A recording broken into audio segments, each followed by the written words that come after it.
Structure. C অ্যাডমিশনের শুরুতেই 6500 নিয়েছিল মনে হয় আমাদের। দেখো আমাদের কিন্তু 9টা সেমিস্টার হয় এমবিবিএস এর টোটাল, তো 9টা সেমিস্টারের জন্য তোমাকে পার সেমিস্টার 4500 টাকা করে কিন্তু পে করতে হয়, যেটা তোমার অনলাইনে তোমাকে পে করতে হয়, তুমি যখন ইচ্ছে করতে পারো। দেন অ্যাডমিশনের শুরুতেই কিন্তু 6500 মতো নিয়েছিল, ওখান থেকে 4500টা কিন্তু সেমিস্টার, যেটা আমাদের ফার্স্ট সেমের জন্য নিয়ে রাখে আগে থেকে। আর সেকেন্ড সেম থেকে কিন্তু মানে 9th সেম পর্যন্ত তোমাকে ওটা অনলাইনেই পে করতে হয়। তুমি ওটা সেকেন্ড ইয়ার, থার্ড ইয়ারে, ফোর্থ ইয়ারের মধ্যে পড়তে পারো, কোনো প্রবলেম হবে না।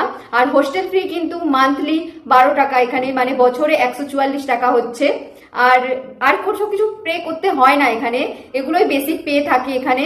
দেন তো তোমার নিজের খরচ হয়, নিজের বুকস, নিজের ট্যাবস, নিজের লেকচার, নিজের অনলাইন কোর্স, এগুলোর জন্যই মেনলি খরচ হয়। কিন্তু কলেজের যদি তুমি স্ট্রাকচার জানতে চাও, এটা কিন্তু খুবই কম খরচ হয় কলেজের স্ট্রাকচার। কলেজ আর কোনো রকম কোনো তোমার কাছ থেকে পেমেন্ট নেয় না এগুলো ছাড়া।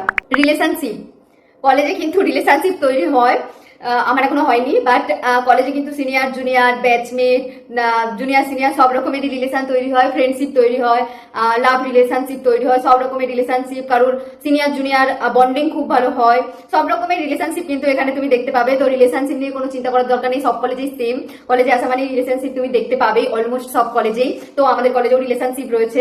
নেক্সট আসছি সিনিয়র জুনিয়র ইন্টারাকশন। দেখো ফার্স্ট ইয়ার হলে কিন্তু তোমাকে একটু স্ট্রিক্টলি ভাবে থাকতে হয়, যেহেতু তুমি প্রথম কলেজে এসেছো, কিছু জানো না, তখন তুমি সিনিয়রদের সাথে অত মানে বিহেভ করতে পারো না, যে তুমি জুনিয়র যে মানে সিনিয়রদের সাথে তুমি সেভাবে বিহেভ করতে পারবে না। তো তোমাকে তখন একটু চুপচাপ থাকতে হয়, রেসপেক্ট করতে হয়, সিনিয়রদেরকে গ্রিট করতে হয়, সিনিয়রদেরকে রেসপেক্ট করলে তবে কিন্তু তোমার একটা সিনিয়র জুনিয়র বন্ডিং খুব ভালো হবে।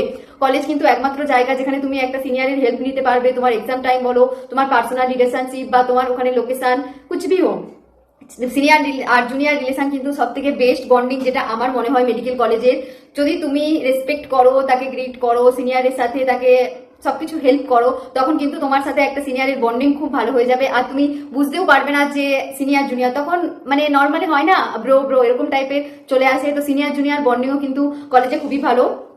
ফুড অ্যান্ড ওয়াটার, দেখো আমার কলেজে কিন্তু মেনলি 3টে ক্যান্টিন রয়েছে। একটা হচ্ছে যে গার্লস আর বয়েজ পাশাপাশি, ওটাকে আমি একটাই ধরলাম। দেন ইন্টার্ন, আর একটা রয়েছে ডক্টরস ক্যান্টিন। এই 3টে ক্যান্টিন রয়েছে মেনলি। আমরা মেনলি মানে গার্লস ক্যান্টিন গার্লস হোস্টেলের নিচে, বয়েজ ক্যান্টিন বয়েজ হোস্টেলের নিচে, ইন্টার্ন ক্যান্টিন ইন্টার্ন হোস্টেলের নিচে, আর ডক্টরস ক্যান্টিন যেটাকে বলা হয় ওটা একটু পাশে, ওটা পেশেন্টরাও আসতে পারে, যে কোনোতে পেশেন্ট আসতে পারে। দেখো এখানে তুমি ভেজ নন ভেজ দুটো আইটেমই পেয়ে যাবে। আর মেনলি ক্যান্টিনের খাবার যদি আমাকে রেট দিতে হয়, তাহলে আমি এখানে মানে আউট অফ 10 6 या 5 দেবো, কারণ অতটা ভালো খেতে হয় না ক্যান্টিনের খাবার। ইন্টার্ন ক্যান্টিনের একটু ভালো হয়, 7 দেবো আউট অফ 10, বাট খাওয়ার অতটাও ঠিকঠাক হয় না, বাট ঠিকঠাক হয়ে যায়। আর খাওয়ার খরচ বলতে গেলে তোমাকে এখানে কিন্তু মান্থলি মিনিমাম 4 থেকে 4,500 টাকা কিন্তু খাওয়ার পেছনে খরচ করতে হবে। বাট ডিপেন্ড করছে তুমি ভেজ খাও, নন ভেজ খাও, বা কিরকম আইটেম খাও। নাহলে 2 রকমেরই কিন্তু এখানে আইটেম আছে। আর 3টে ক্যান্টিন আছে, তুমি যে কোনো ক্যান্টিনে যেতে পারো। ইন্টারনে একটু বেস্ট শুনেছি, বাট আমরা সবসময় গার্লসেই খাই, ওখানেই ভালো লাগে। বাট এছাড়াও তুমি কিন্তু বাইরে থেকে খাবার অর্ডার নিতে পারো। এখানে কিন্তু বাইরে ঘরোয়া খাবারও দিয়ে যায় আর কি, বাইরে থেকে কেউ রান্না করে ডেলিভারি করে দিয়ে যায়, যেরকম আমরা নিই। তো এভাবেও তুমি কিন্তু নিতে পারো। তো খাওয়া নিয়ে কোনো প্রবলেম নেই। আর খাওয়ার খরচা মিনিমাম 4 থেকে 4,500 মতো খরচ হয় মেডিকেল কলেজে। হোস্টেল আমাদের গার্লস বয়েজ দুজনদের জন্যই আছে। আর ইন্টার্ন যারা দাদা দিদিরা হয় তাদের জন্য আলাদা ইন্টার্ন হোস্টেল আছে। টোটাল 3টে hostel, girls boys intern hostel, 3টে হোস্টেল আমাদের কলেজে টোটাল। গার্লসদের ফার্স্ট ইয়ারে তোমাদেরকে কিন্তু ডর্মে থাকতে হবে, যেটা আমিও থেকেছি ফার্স্ট দিন থেকে। ডর্মে থাকার পর কিছু মাস পর সেটা তোমাদের রুমে চেঞ্জ হবে, যখন একটা ইন্টার্ন ব্যাচ বেরিয়ে যাবে সেটা তখন তুমি রুম পাবে। সেকেন্ড ইয়ার থেকে তুমি রুম পাবে। আর এখানে 2 জন করে একটা রুমে থাকতে হয়, 2 সিটার রুম। আর ফার্স্ট ইয়ার থেকে ফোর্থ ইয়ার পর্যন্ত তোমাকে কিন্তু, বা ইন্টার্ন পর্যন্ত কিন্তু তোমাকে এখানে 2 জন করে শেয়ার করে থাকতে হবে। আর রুমটাও মানে ঠিকঠাকই, রুমটা 2 জনের থাকার মতোই হয়ে থাকে। দেন বয়েজ হোস্টেল কিন্তু সেম, ফার্স্ট ইয়ারে ডর্মে থাকতে হবে। সেকেন্ড ইয়ার থেকে ফোর্থ ইয়ার পর্যন্ত তোমাদেরকে থাকতে হবে 2 জন একসাথে। দেন তোমাদের ইন্টার্ন যখন হয়ে যাবে তখন কিন্তু তুমি সিঙ্গেল রুম পেয়ে যাবে থাকার জন্য।